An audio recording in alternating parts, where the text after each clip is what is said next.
नमस्ते साथीहरू, यदि तपाईहरुले रिटेल फार्मेसी दर्ता गर्ने सोच्दै हुनुहुन्छ र तपाईहरुलाई आफै डकुमेन्टेसनहरु के के चाहिन्छ, आज म तपाईहरुलाई यो भिडियोको मार्फतबाट भन्न गइरहेको छु। यदि तपाईले डिप्लोमा इन फार्मेसी गर्नुभएको छ भने तपाईहरुलाई एसएलसी या एसई को सर्टिफिकेट चाहिन्छ, त्यसको मार्कसिट, डिप्लोमाको तपाईको 3 वर्षकै सर्टिफिकेट चाहिन्छ, ट्रान्सक्रिप्ट, र त्यसपछि कोर्स कम्प्लिसन सर्टिफिकेट चाहिन्छ र क्यारेक्टर सर्टिफिकेट।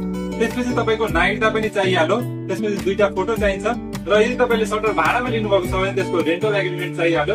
मेन कुरा चाहिँ एनपीसी मा दर्ता भएको नेपाल फार्मेसी काउन्सिलको सर्टिफिकेट पनि चाहियो। यदि तपाईँ बिफार्म हुनुहुन्छ र तपाईले फार्मेसी खोल्ने सोच्दै हुनुहुन्छ भने तपाईलाई यति डकुमेन्ट चाहिहाल्यो। त्यहाँ डिप्लोमाको सट्टा +2 को सर्टिफिकेट चाहियो, +2 को ट्रान्सक्रिप्ट चाहियो, क्यारेक्टर सर्टिफिकेट पनि चाहियो भने तपाईलाई ब्याचलरको सबै इयरको मार्कसिट चाहियो, transcript certificate, course completion certificate र एनपीसी मा दर्ता भएको सर्टिफिकेट चाहियो। यति डकुमेन्ट जम्मा गरिसकेपछि तपाईले डीडीए जानुपर्ने हुन्छ। डीडीए मा एउटा सानो फर्म फिलअप गर्नुपर्ने हुन्छ। त्यो फर्म फिलअप गरिसकेपछि तपाईले यो डकुमेन्टहरु पेश गर्नुपर्ने हुन्छ।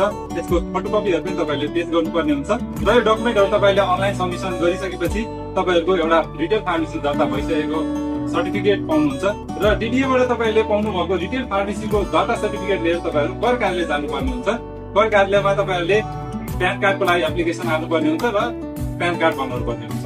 प्यान कार्डहरु बनाइसकेपछि त्यसपछि तपाईहरुले वडामा गएर वडामा पनि व्यवसाय दर्ता गर्नुपर्ने हुन्छ र तपाईले आफ्नो रिटेल फार्मेसी खोल्न सक्नुहुन्छ। साथीहरु, तपाईहरुलाई यो जानकारीमूलक भिडियो यदि तपाईहरुलाई राम्रो लागेको छ भने मलाई फलो गर्नु होला।